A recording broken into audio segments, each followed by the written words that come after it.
welcome you to the India Today Conclave. Thank you. It's an absolute pleasure. Good evening, everyone, and thank you, India Today, for having me here today. It's a complete honor, and yes, I'm so excited. And congratulations for season 2 of Fabulous Lives, a Thank fabulous show. And I want to actually start off by asking you about that, because it's been in the news so much. Really, the first season was something that all of us were glued into during the pandemic, binge-worthy content, and now season 2's come out recently. What has that experience been like, Neelam? Well, first of all, when Karan approached us, Seema, Bhavna, Mahip, and me, we were on a flight to Delhi, and he said, you know, the 4 of you are so insane and mad. He said, I've got to make a show on you. So all of us were so excited. Then Karan called me up one day. He said, listen, I think the show is happening. It's happening on Netflix, and you're going to be part of it. So I went for the meeting, and then I completely started getting cold feet and sweaty palms, and I was like, Karan, I cannot do this, because I've always been in front of the camera, yes, and I've always done sort of scripted shows or, you know, movies or whatever. I've always played a character, but I've never played myself. So this one for me was a big one. So I was chickening out, actually, to be honest with you. But is it very different, Neelam? Because we watch reality TV, and this was the first time that we saw something like this here in India, on Netflix India. Obviously, Beverly Hills is there, and then there's all sorts of shows in different parts of the world. Was it, one, what you expected, and two, how unscripted is it? So honestly, prior to Bollywood Wives, I hadn't watched too much of reality TV. It's only when I agreed to do the show, and that's when I started watching Kardashians and Real Housewives and everything. But okay, back to your question. I can go on and on about the show. But is it scripted? No, it's not. I mean, definitely they tell us, okay, you're going to be shooting at such and such a venue. But it's up to us, you know, where we take the conversation, what we discuss, it's all up to us. Whether we decide to fight, cry, it just depends on, you know, how the conversation flows. So it's not scripted at all. So when the camera goes off, the 4 fabulous lives of Bollywood wives, that's exactly how you are in person? Is that the same banter, the camaraderie? Listen, I've known the 3 since almost 25 years. So when we're together, we're having a blast, and whatever we discuss, of course, before the show started, we said that, you know, there's certain topics which are off limits. Okay, we're not going to go there, otherwise we're going to have cat fights. But yeah, everything is genuine. Like when we're having a blast, when we're having fun, it's all real. If there are any fights, that's all real. So I think also people are enjoying this kind of content is because there's nothing like this out there in India. I think it's first of its kind. So I think people are enjoying it. We are enjoying it, most certainly. And we'll keep talking about this Netflix show, but it's been a fascinating journey for you as well, right? I mean, you were here in Mumbai, you had a brilliant career in Bollywood, then you took a break, you ran a successful jewelry and interior design business, and then Fabulous Lives happens. So how do you manage now? There's so much more tension after this Netflix show. Has it been a little bit too overwhelming sometimes? Well, I just want to say one thing, okay? I was very comfortable waking up in the morning, going to the office. I was 50, and I thought I'm very comfortable with my life, and I'm comfortable in my zone. So it just proves to show that life is not over when you're 50. I feel for me, life has just begun at 50 all over again. So I would say thanks to Karan for making this happen, because it's just sort of opened up so many doors and avenues for me. So when Karan came with the idea of this show to you, how did he pitch it to you? And you know, you mentioned that you'd seen a bunch of these things after he made the offer to you, Beverly Hills and stuff like that. Was it anything like it was envisioned to be, or took its own course? So I watched one of the housewife shows.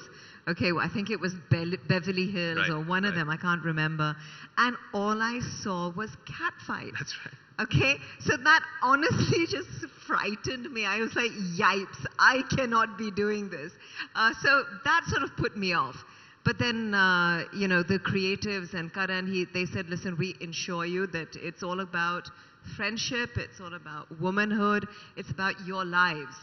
So that was another scary thing for me. My life is going to be out there, because when you're doing a reality show, you're putting yourself out there for judgment as well.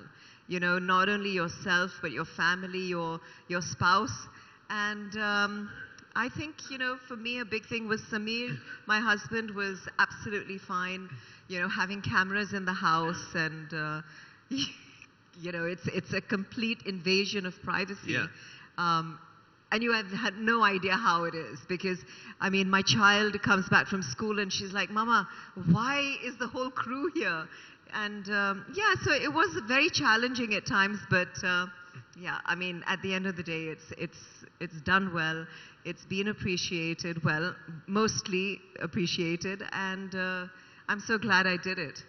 We've seen in the past 2 seasons, a lot of cameos really have done the show good as well. They've been very interesting, from Shah Rukh and Gauri, and then Ranveer as well. And there's a lot of talk. I've been reading a lot of these interesting pieces saying, is Gauri the unofficial 5th cast member on the show, with the unofficial 5th Bollywood Well, wife? no, it's not like that. See, the 4 of us, wouldn't have been so friendly had it not been because of Gauri Khan, because it's because of her. We used to meet at her place. Because of her, I was constantly in touch with everyone. So I think she's just a major part of our lives over the 20-25 years that we've known each other. And in terms of unscripted content, this was one of its kind, the first time that we saw something like this.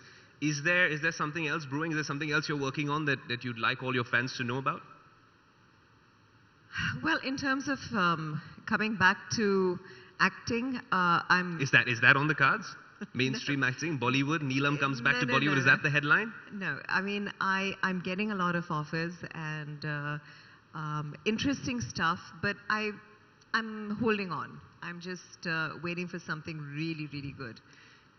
When a show like Fabulous Lives gets so much traction and so popular, especially during the pandemic babies like Tiger King and the other shows that launched were also very, very popular, increased attention, increased traction, and then that also means you're doing this in the age of social media and the internet, so there's going to be a lot of criticism as well, trolls talking about it. You've spoken about this before, but what I find interesting is that they call it cringe-worthy, but it's still binge-worthy. So it is something that's addictive. How do you deal with such sort of criticism? So when the show, season 1 dropped, to be honest with you, I was overwhelmed because my DM just exploded. That's right. Okay? When I was doing films back in the days, in the 80s and 90s, there was no social media, there was no Instagram, obviously. So you never really got a sense of how popular you were. And when season 1 dropped, I started getting messages from people from South Africa, from Brazil, from all over the world, just so much of love pouring in. But then I went onto Twitter and YouTube, and I remember seeing the comments, and I called up Bhavna and I was like, listen, I'm going underground, because there was a lot of trolling happening, and we were in the pandemic, okay, so I thought that people are hating the show. Yes, it's a reality show like a film. Some people love it, some people hate it, but you never really sort of get the true essence of something till you don't go out in public. So after season 2, because things had opened up, that's right. It's just been phenomenal. Everyone has watched it, whether they like it, whether they hate it, that, I don't know, but everyone has watched it, including the men. We should do a quick poll of the year. Has everyone watched Fabulous Lives? Okay, put your hands up, please. Oh, that's a massive show of hands. So even if they don't accept it I now... just saw a lot of hands going up, and it was a lot of the males. A lot of the men have seen it, which is a great thing. It is. It's fascinating that you're talking about this sort of content, Neelam. But you said maybe going back to mainstream Bollywood is not on the cards. But now there's so much more that you can do in the acting line. You can do interesting OTT shows as Oh, well. 100%. I mean, is I that think- something you'd like to consider? Because things have changed a lot. It's literally like an Avengers movie. 20 years later, you're back. So much traction. Maybe you could do other sort of content in this space. I mean, I think this is a great time, not just for women, but for men as well, for actors in large, because I think the kind of scripts that are being written, you know, I think it's another level. I mean, you've got comedy, you've got drama, you've got horror, you've got everything. You know, anything you could ask for is out there now. So I think for an actor, it's the best time. And back to your question, am I coming back? Not yet. Okay, so what we will do is we'll take you down memory lane, a little bit of nostalgia for our audience as well, and I'll put you on the spot with a bunch of questions. I just told you, don't put me on the It's spot. unscripted content. That's what we're going for here at the India Today Conclave. If Fabulous Lives was to be about men being cast as the protagonists, which four men do you think would pull off the same parts as well, with as much traction and as much popularity? So you won't believe it. I was thinking about this in the morning. Okay, you know, you've got women who normally do reality TV. You don't have that many shows on men. That's true. So sorry to say, I don't think men can pull it off. Do you think why is it so though? That's interesting. Is it because they struggle opening up and Sorry. being emotional? Yeah, is that the case? I think so. I Yeah? think see, because women don't really hold back. When they're angry, they show it. When they're upset, they show it. You know, you can ask my husband that as well. Women don't hold back, and I think women are just yeah, like you just said, they open up a lot more, and you have that girl bonding, and you know, I don't see that with men, to be honest with you.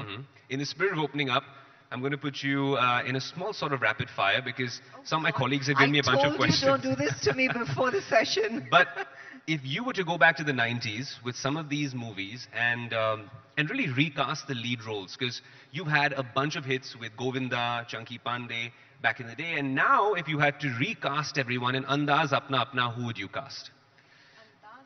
Andaz Apna Apna.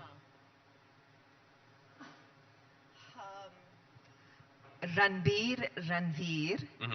Okay, and the two girls would be Ananya and Sara Ali Khan. Fantastic. That's truly unscripted. Raja Babu. Raja Babu.